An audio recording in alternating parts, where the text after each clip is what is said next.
Right, here we have our mouse, left button, right button, scroll.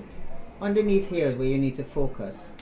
So I'm on this area here on this mouse pad. You don't have to have a mouse pad, but if you have a mouse pad, just think about just this area here. I need to go to the left, and you'll notice that the pointer is moving.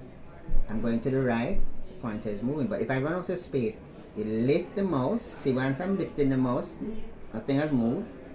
And then I roll again. So say I'm gone off there now. I'm gone here.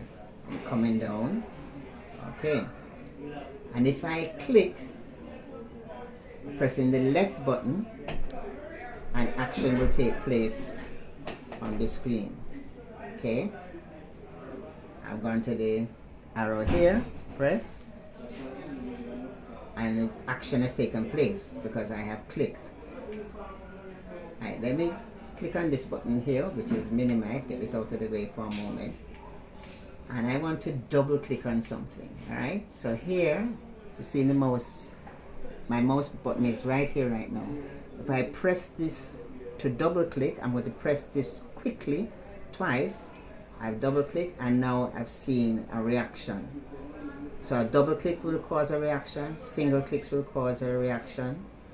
Alright, now I'm going to come out of this by clicking on the X, closing that.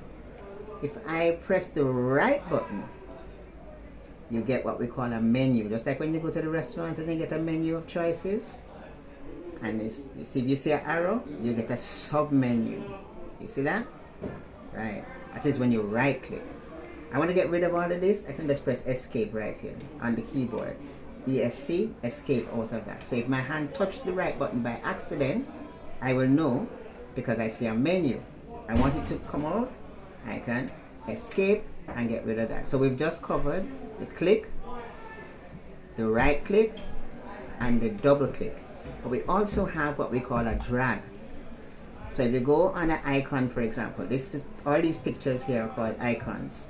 The entire screen is your desktop, but it's the icon here. And I press the left button. Don't let go. So I'm not clicking, but I move the mouse. So I move the mouse, I move it into a lit area so you can see. And I let go. I have just dragged it from that position to this position. That's called a drag.